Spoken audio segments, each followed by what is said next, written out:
il y a une urgence qui s'impose. De quoi ça pensa bien.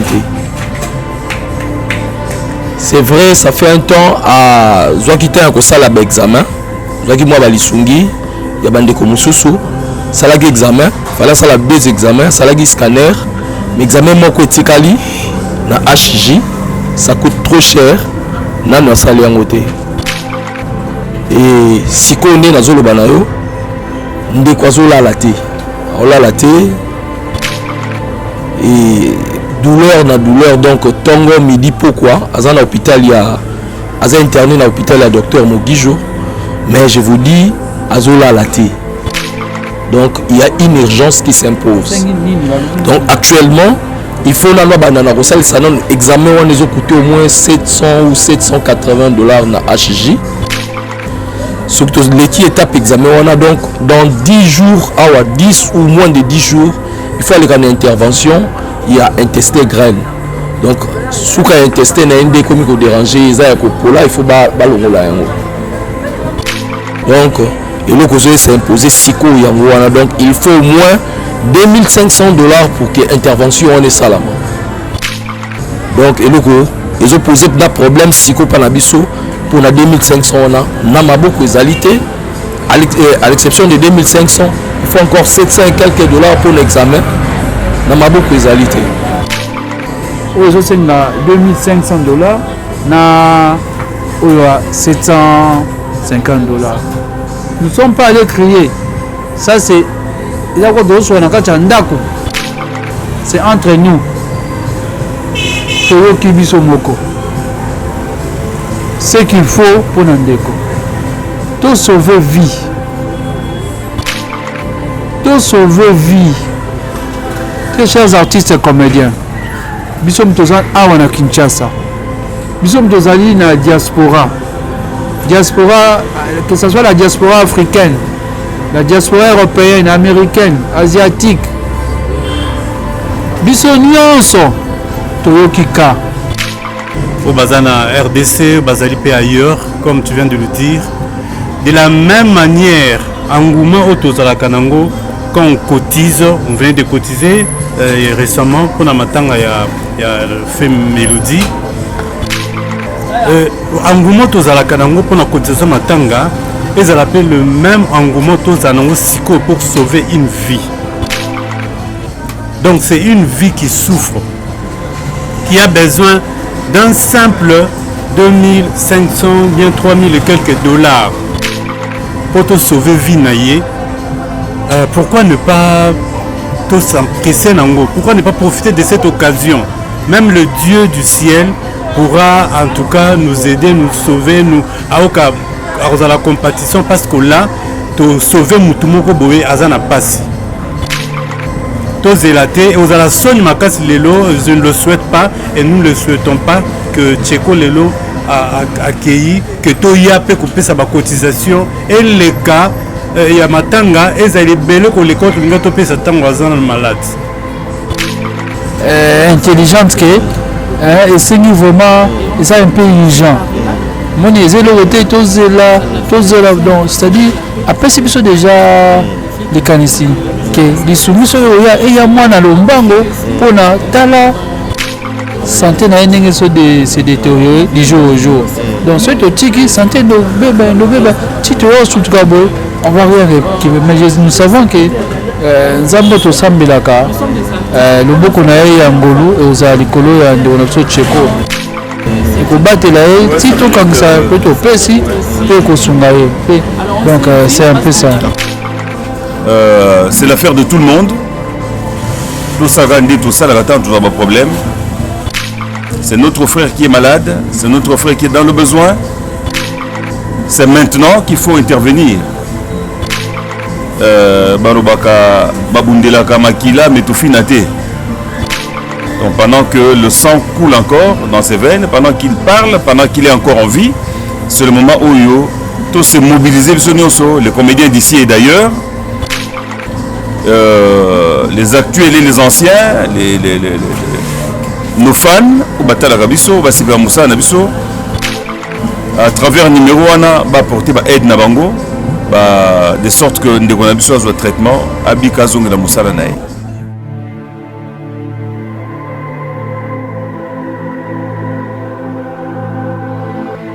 Chers artistes, bonsoir. Bonsoir. Voilà, merci. La binonyonso, bisonyonso tozali à présent. Na bandeko bazoya malembe. Na bazo benga tozali sika boye tournage. Nous savons biso moko ke les amis mikolo ya tournage. Mais na likambo etali santé, en tout cas santé l'équipe tournage. Parce que ceux qui santé za malamu te. Tozwa courage à retourner te. Voilà ce qui to sangani awa toyebi tina nini oyo to sangani awa ya yambo avant to kende na point essentiel oyo to sangani awa. On devait être ici avec le président Masumo au azana déplacement après Katanga azaki na Kinshasa na ngonga oyo azali na Congo central. On a fallu implantation kofandisa comité à NTPC Matadi. Moi nous avons fallu ko tchabango lisanga pour kofandisa comité na niveau ya Matadi. Et donc salami en tout cas félicitations à comité ya sika o fandi na Matadi. Félicitations pour la comité nyonso oyo na ba commune nyonso pe na ba province nyonso bana o Katanga espace Katanga. Ba dégâts bango nyonso kuna o wafani na Congo na niveau ya o Katanga n'espace ya Grand Katanga nyonso o wafani na NTPC pona to kende na likambo mama ya likambo esangisi biso awa.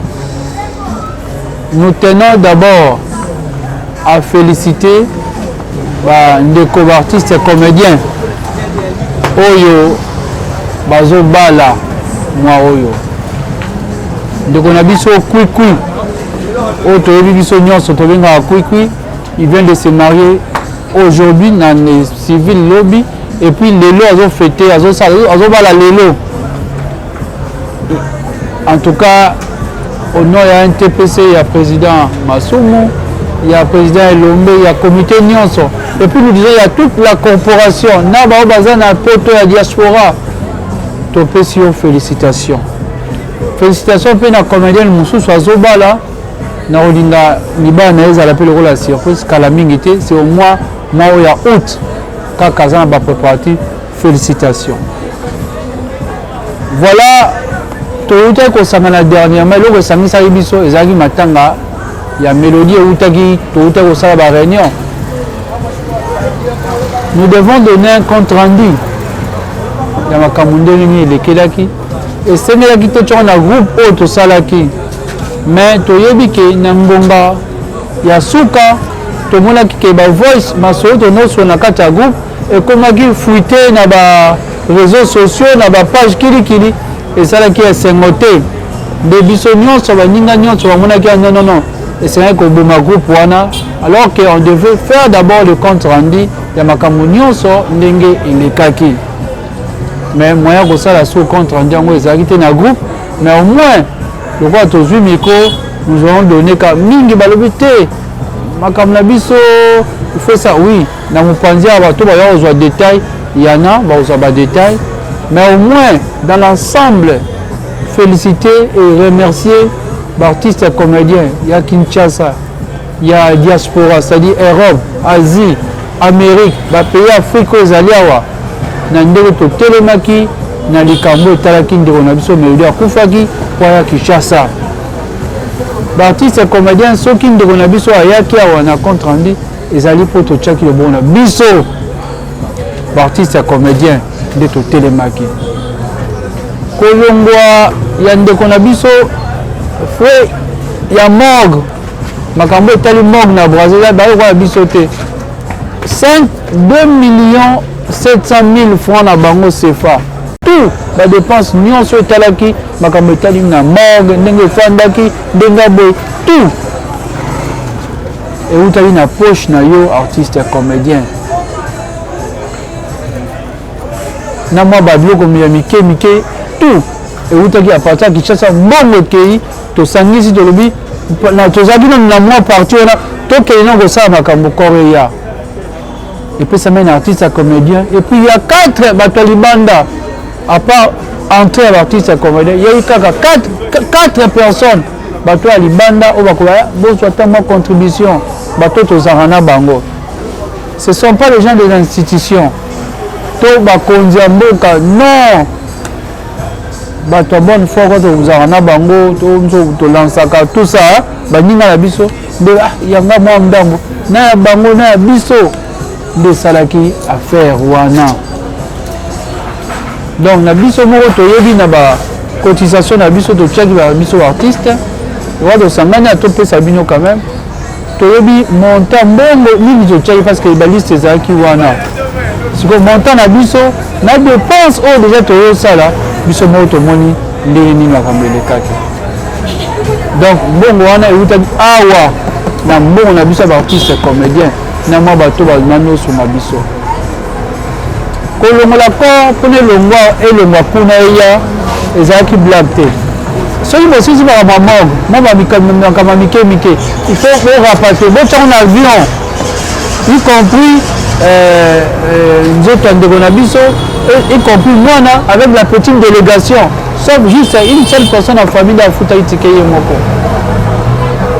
nyonso wana kolongwa na ye Brazzaville affrété canon mobimba ekatisa ngo ya tiawa c'est na parti wana nde tosengaka merci na ambassadeur na biso Christophe Muzungu.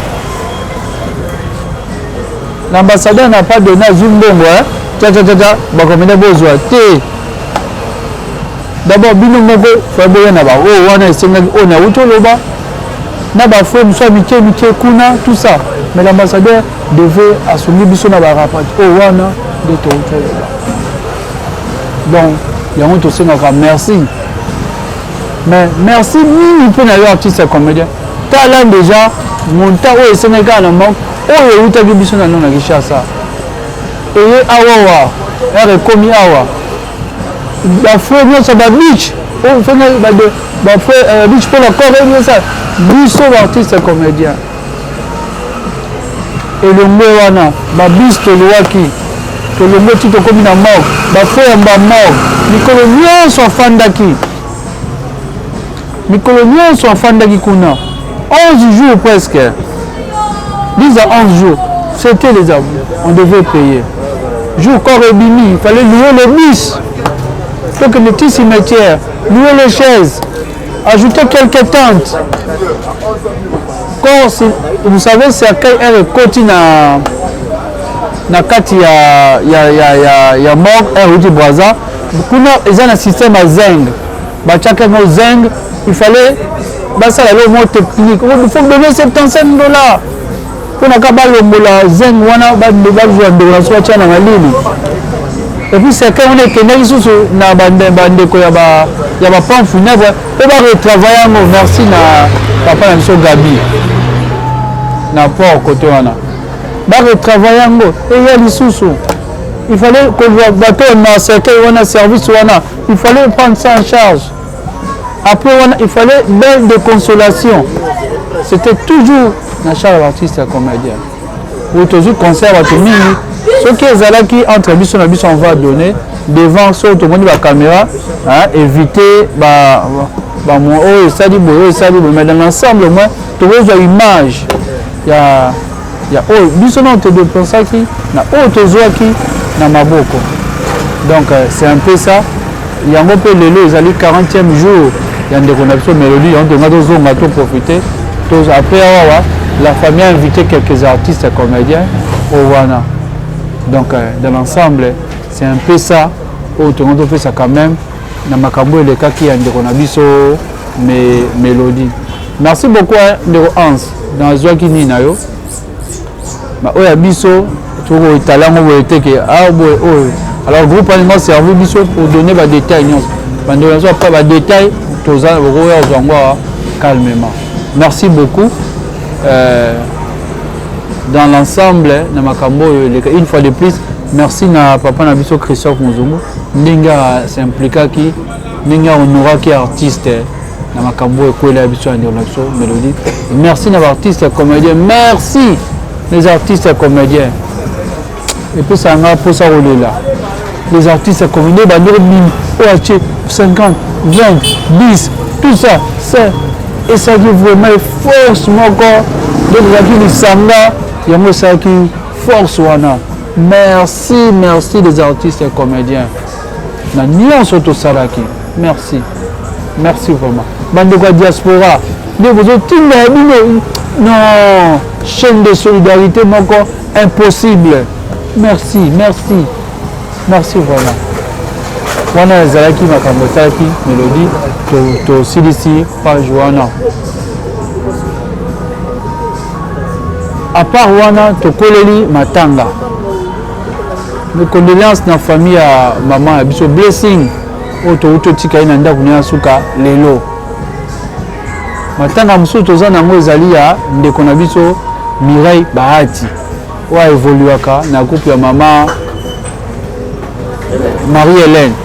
Peut-être cause à la jeudi to vendredi hein donc veillée mortuaire et puis enterrement c'est cette semaine. Programme nyonso toyebi biso moko na makambo etali contribution ya ndeko na biso blessing eza epai ya Tina Ramazani. Makambo etali contribution cher artiste comédien ya ndeko ya Mireille Bahati. Contribution na yo artiste comédien pesa yango epai ya Renate Ifoku. Ye mutazozwa contribution na biso ba artiste comédien. Poto là ça peut apport na biso na bande quoi les réveils. Donc ça c'est un peu na makambo esali matango toza na yango on devait parler to le belape yango awa. Mais maman na likambo siko ezali nous devons sauver une vie. Ndeko na biso Tcheko artiste et comédien. Tcheko Matondo j'espère to yebi biso nyonso. Tcheko est sérieusement malade. Tcheko a une famille biologique, oui, mais il a également une famille professionnelle. Oh, Zabiso. Abela qui est malade, il va dire c'est-à-dire, Yemoko, oh, Moukiazaranango, Abane déjà commissaire ça. Commissaire ici, ils ont contacté, ils ont mis ça là. Et aussi la tête. Et aussi là. Libo tapé à Koro, ça s'appelle Libo tapé au tcha. Et comme on a monté mon épée, Libo tapé à Koro m'a essoufflé. Mais nous sommes sa famille. Nous sommes sa famille professionnelle. Est-ce que tu es au Kanga Maboko? Non. Nous devons agir. Tous les karaté de quoi Koufi, à l'étoyer. Ah, Zagi Malam, tu check cotisation rapidement et facilement. Non. Nous devons sauver une vie. Et que nous soumis sur l'assistance en Islami Sikoyo, même de quoi on ah, ce qui bandeko na ngai basunga kingai, bandeko na ngai basunga kingai, et ça comme alarme. Yango parmi biso apé, to fandi ici comme ça de Tcheko, de quoi fandi pembeni, na biso na CG Luka. Là il y a eu des CG. Tu as eu tout le temps au plaisir ce tour le banine. De quoi fandi azali Tcheko azali président ya groupe Yoka Son. De quoi azali moko ya bandeko yo bazana kati ya groupe Yoka Son. Ye muto azozala mingi na Tcheko. Oui, to que nous rendre la visite yebi. Mais tolingi ye quand même à brosser biso quand même. À côté de ba détail mingi te parce que il y a état à santé comme ndeko na biso Tcheko maintenant azana état mingi. Parce que c'est lui qui Azaki Naye, Azara Naye, après ça biso quand même comment va Tcheko maintenant. Bon, merci CG pour la parole. Hein. Et Bandeko, merci parce que bon, passing à moi temps il y a pour s'exprimer liboso na bino pour la makambo Italie Tcheko. Pour la Italie Tcheko, tous ala qui déjà lobby na poko na Tcheko. Il y a une urgence qui s'impose. De quoi ça penza bien été. C'est vrai, ça fait un temps à Zoakita un kosala ba examen. Zoaki moi balisungi, ya bande ko mususu, salaki examen, fallait ça la 2 examens, salaki scanner, mais examen moko etikali na HJ, ça coûte trop cher, na sali yango te. Et si connaît na zolo banayo, ndeko azola la te. Ola la te et douleur na douleur donc tongo midi pourquoi azana hôpital ya aza interné na hôpital ya docteur Mogijo, mais je vous dis azola la te. Donc il y a une urgence qui s'impose. Donc actuellement il faut na banana rosal ça non examen on les a coûté au moins 700 ou 780 $ na HJ. Surtout l'équipe étape examen on a donc dans 10 jours à 10 ou moins de 10 jours il faut aller en intervention, il y a un testé graine. Donc sous un testé na ndé comme ko déranger ça ko pola il faut ba longola yango. Donc et le cause c'est imposé siko yango wana donc il faut au moins 2500 $ pour que intervention on est salama. Donc et le go ils ont posé un problème siko pa na biso pour na 2500 on a maboko ezalité à l'exception de 2500 il faut encore 700 et quelques dollars pour l'examen. Na maboko ezalité. Donc situation to wana ngo sikoyo yango wana ndekwaza pena bien te. Merci.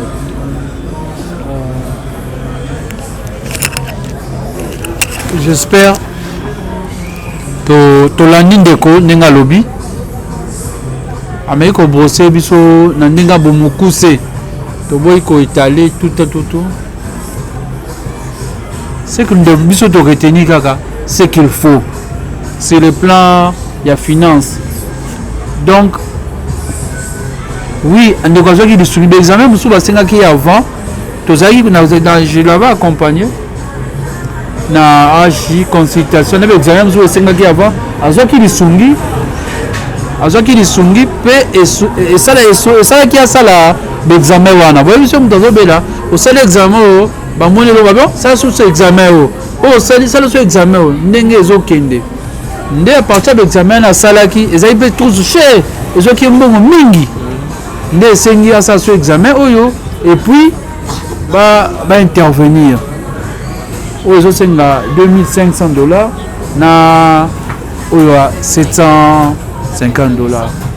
Nous ne sommes pas allés crier, ça c'est c'est entre nous. Ce qu'il faut pour Nandeko. Tout sauver vie. Tout sauver vie. Très chers artistes et comédiens. Bisom Tozan Awana Kinshasa. Bisom Tozali na diaspora. Diaspora, que ce soit la diaspora africaine, la diaspora européenne, américaine, asiatique. Biso nyonso toyokika. Parfois ça fait mal. Ça fait mal parfois. Quoi faire? Donc, moi ni nanzungu na biso do bois kaka. To recourir na yango. To recourir na yango. Oyo nyo tozalaka luka abwaki. Abwaki akusik otie. Mosantu aya che mo loko. Phénomène sobe atie. Nani atie. Mutu nyonso Alain Kayembe atie. Tout le monde de to chaka muke. Sila Irsine atie ozo fêter pas anniversaire nae. Tout le monde to tche ba Belinda sans exception. Bande quoi il y a diaspora libanda ba Hans ba José de Londres ba Baba le vieux Baba Mongita. Tout le monde a tché ezako salisa. Oui ezaka pasi. Mais quand toza na mondeko to tchalo bon na poche. To tchalo bon na poche pour sauver une vie. Pour sauver une vie. Je ne sais pas CG. Déjà, tu lances qui organisation mon corps. C'est au prix à maman top. Parce que chaque fois que il est que ce soit un sengoteur à passer et que tu collecte nabiso, on choisit toujours Muto ne muto no chamu epanaye. et variaka tout oyo mutazozwa ndenge utaki ya joli walelo akufelaki RSili na muchopi directement devant la caméra bapesi mbongo artiste et comédien toyebi numéro ya Mama Top. C'est elle qui est chargée ya kozwa collecte oyo esangi lisongi mpona ndeko na biso Cheko Matondo, artiste et comédien. Benga Mama Top. Soza musika otinda ngota na ba nindo kumbambo nindo mo tinda bambo na téléphone. Soza pemi le keyo pesi Mama Top. Soza libanda azana kombo na nini botindeli Mama Top.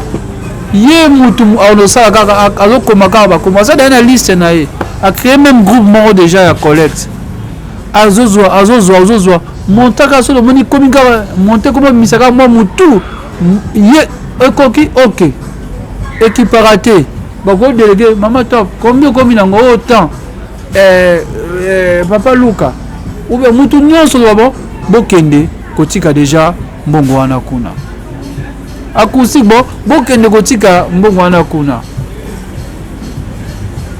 soki bamira bakolinga bazala bango wana na baipani bakapanga bango wana bakei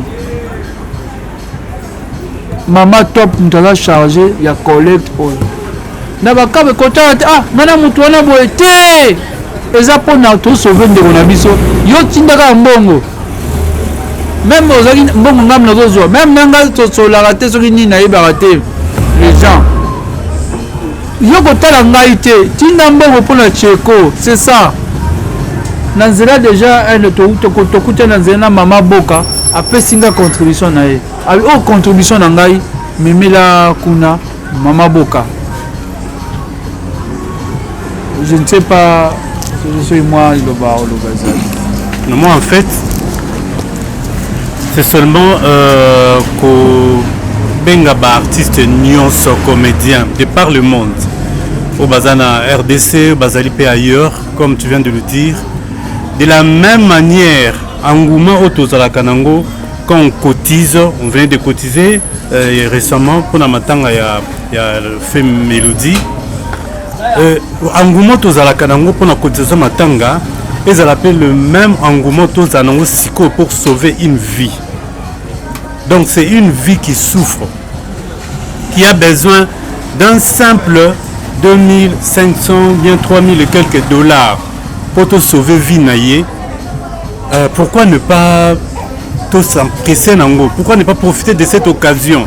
Même le Dieu du ciel pourra en tout cas nous aider, nous sauver, nous à la compétition parce que là sauver mutumoko boye azana passe to zelaté et aux la soni makasi lelo je ne le souhaite pas et nous ne le souhaitons pas que Cheko lelo a accueilli que to yape couper sa cotisation et les cas ya matanga ezali belé ko les comptes ngato pe sa tango azana malade parce que je présume que oya matanga vous a beaucoup plus oyo azana ngo siko pour besoin de santé naïe. Mettons tous ndeto zalaka la main dans la pâte pour qu'on sauve ne serait-ce que son batani ni boto to meka ko sauver pourquoi à passer une intervention chirurgicale. En tout cas mettons tous la main dans la pâte. Voilà tout ce que j'avais à dire. Ça qu'on s'inquiétait makasi ko inquiéter plutôt s'il vous plaît et ça lika ke na moni biso surtout ba journaliste na ba comédien parce que tous a mutu moko. Mais là on a remarqué na ba matanga en tout cas tu cotises makasi vraiment. Donc il nous a rejoindre toujours Luka comme on a que ça va passer makasi jusqu'à présent bah vraiment cotisation ça vraiment comme d'habitude. Maintenant on a préféré boy. On a préféré bande ko belé oyo basa na kata groupe ba c'est comédien. Mais est-ce qu'il n'y a pas moyen baluka ba pesa Mama Top ba pesa numéro moko boye ou peut-être mutu akolanda biso peut-être partout dans le monde à partir du numéro wana après que Mama Top facilement. Donc il fallait normalement que Luka Mama Top numéro à ce besoin nango oyo bato pesa ba causation bo pesi numéro ngo mutu nyonso zo landa biso na minute ça peut lui faciliter ya kotinda peut-être quelque chose à partir du numéro à matop parce que bato muso za kata groupe T peut-être na habiter monta au bachi ezali le fixer d'un montant peut-être monter à fixer cotisation au choix. Voilà proposition d'Angaï. Merci Mira. D'abord, je signale déjà le président Elombe Aoza déjà Nabiso, notre conseiller donc Aoza déjà Nabiso. Donc président, bonsoir. Bonsoir CG, bonsoir. Bonsoir chers frères et sœurs. Bonsoir chers collègues et messieurs de la presse, bonsoir. Voilà, merci Mirana, question lobby. Oui, awa, eza lokola, peut-être bien na caméra quand même, pour filmer réunion na biso. Donc on s'adresse aux artistes, comédiens. Pour ah, bino gaga boy, bino boy, non. Eza lokola na libota na famille, bozui likama.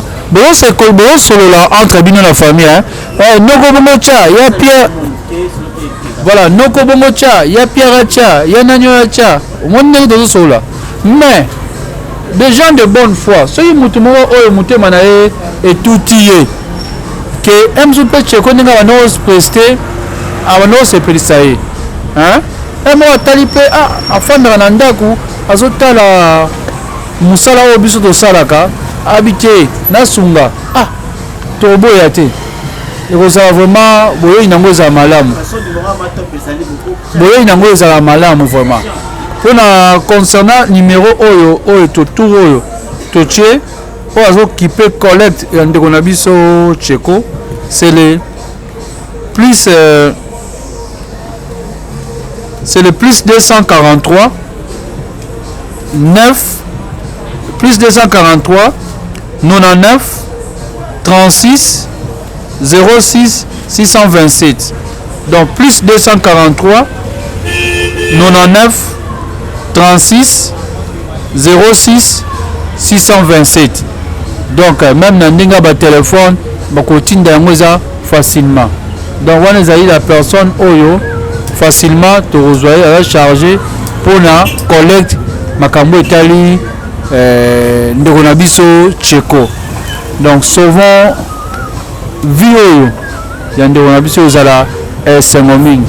Donc bandeko biso toye to mema sango to panza sango pe na baninga nyonso oyo muso akomaki te mais soki tokutani panza sango yebisa que nous avons une collecte qui a été lancée à propos ya ndeko na biso Cheko qui est sérieusement gravement malade. Donc c'est ça qui est très important au Koloba na rencontre na biso ya lelo yango. Et la conférence de presse c'était une réunion entre les artistes comédiens ndeto sololi pour na totala ndenge nini toiko décanter toiko sunga toiko assister tana muke tana ndambu ndeko na biso Cheko azali ko bela. Voilà président, peut-être il y a Rosangate Liloba. Merci CG na yé parce que na ba que lelo ba artiste ba kosangana pona likambotali frère Nabso Cheko. Je pense que l'essentiel bosubolobi yango il est question ya ko la Moussa bandeko ya koyeba que tout un problème na kati ya corporation ya ba comédien frère Nabso collègue Nabso Cheko aza très malade. Je crois que c'est le message essentiel. Vous allez que les comédiens Lelo ensemble, Bakabola, on a qui informé ou bien évolution n'a été que il a besoin des moyens pour se faire soigner. Ça c'est l'émission Mbélé. Je crois que on veut bien que les hommes de bonne foi, les âmes bien, à travers un numéro Bapesi, Batinda Lisungi na Bango. Otendeko a traitement esengeli abika Je crois que c'était ça. Et Naobetaka Setina Osolobi, c'est l'affaire de tout le monde. Tout ça, tout ça, là, toujours un problème. C'est notre frère qui est malade, c'est notre frère qui est dans le besoin. C'est maintenant qu'il faut intervenir. Barobaka, Babundelaka, Makila, mais tout finate. Donc pendant que le sang coule encore dans ses veines, pendant qu'il parle, pendant qu'il est encore en vie, c'est le moment où tout se mobiliser, les comédiens d'ici et d'ailleurs,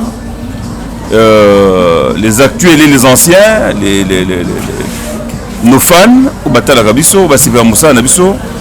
à travers numéro 1, va porter aide Nabango, de sorte que nous avons besoin de traitement. Merci. Voilà, merci Président. Dans le local Baksa Sousso, exacté l'essentiel Yangoana. Donc, Naba groupe Nabiso, équipé Génération T, équipé tout le monde. Mbila était là, Bisika Nyonso. Merci Naba. Oh, déjà les artistes comédiens qui ont cette habitude-là. Nikambuso ke kwei, bakotsaka liboko. Babimisaka quand même yango être sangsa yango et comme ka ebele pe ça ka likambo. Donc merci déjà les artistes comédiens wana, merci so likambo koi ayebaka ke famille a un problème et sengeli to cha. Donc oyo nzambe apambola et puis to tika pende kona biso na mabondeli parce que mutu abikisaka ezande nzambe. Donc tous ont raté que tu gagnes ma bonne délit na batu nyonso que ce soit nos fanatiques ba pasteur au valinga biso ko tika ndeko na biso cheko na ma bonne délit que ça loko moko ya malamu et puis visite paix au moni ceux qui donc ne peut rendre visite et raison mona pe bandeko na ye bazo ke ne rendre visite et puis ça ka sengo raison mona qui n'est pas abandonné, il a une famille professionnelle. Oh batiki était donc tokenda ko rendre visite donc les amalam merci pena docteur Mogijo oh déjà zo zoya zo bombaye azo landela ye baso malembe malgré ce que comme na hauteur mususu mais merci na ye merci pena ba mususu ezana biso ba artiste comédien ba pe ba sungi pe déjà bazali na ba tumso ya mupanzi ba oh nyonso déjà ba cheli boko na bango pona esunga cheko to sengi bino pe merci. Donc message na biso asuka o to clôturer liso na biso wa ezali merci.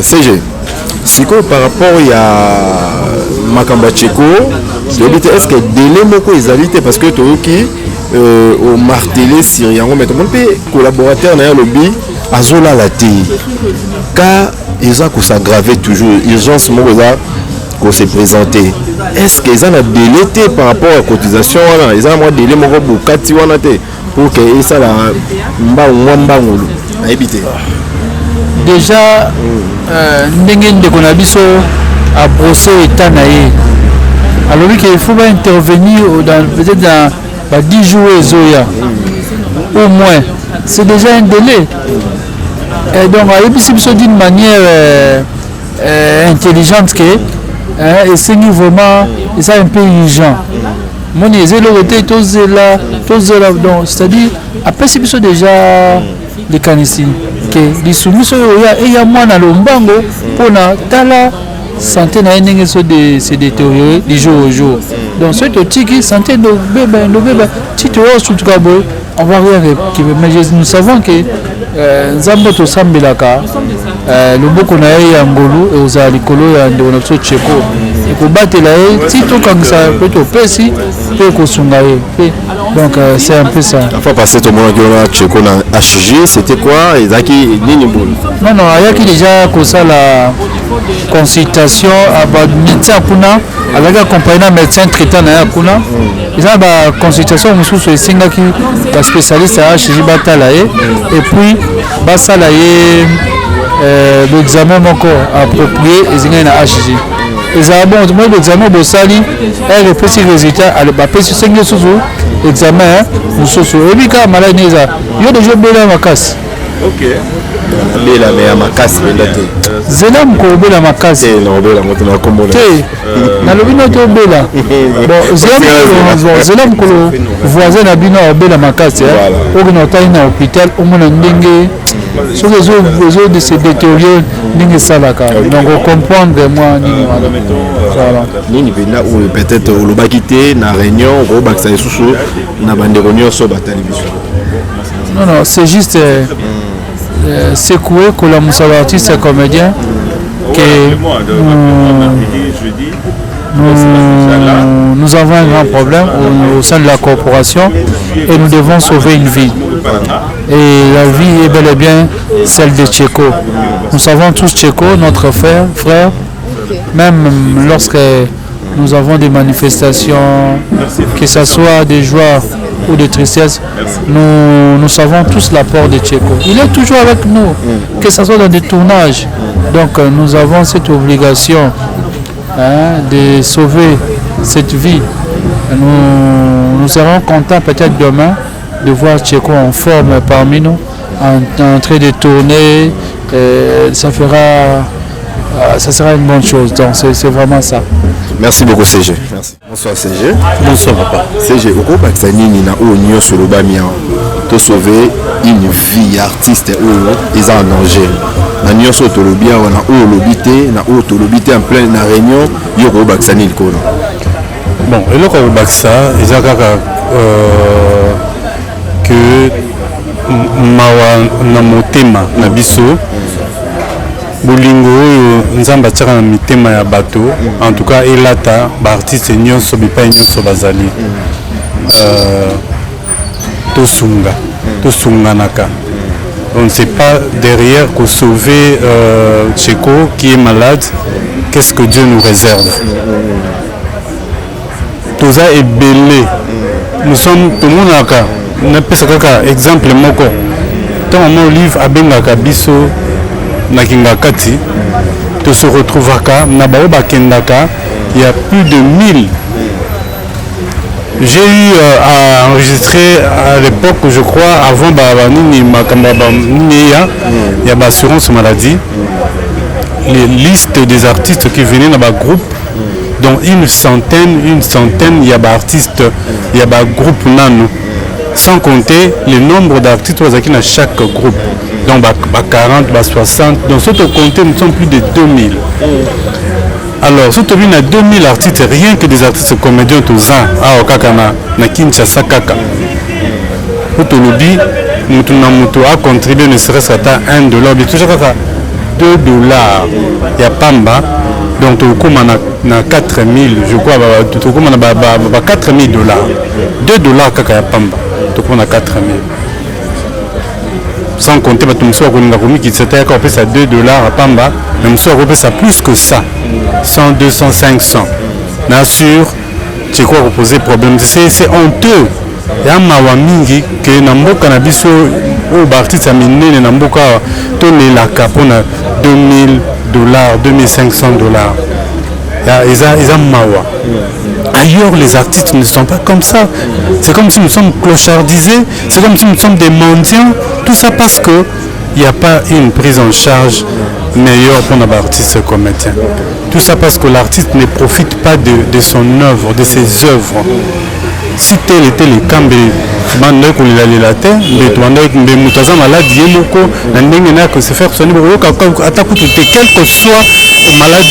dépense de ce qui est acquis que l'artiste a se prendre en charge dans ça, lien à l'œuvre, mais tout le monde parce que l'artiste nigérien peut bassin à Kaboui. On a cinéma ou à Hollywood, à Singapour, pourtant c'est tout ça là, tout le bloc, tout le Kabango. Est-ce que Bakimanda Kapeboui? Non, c'est honteux. Au-delà de ça, qu'est-ce qu'on doit faire pour que l'artiste ait la cloche, ait la mendiant? Voilà, c'est ce que j'allais ajouter. Merci beaucoup, CG.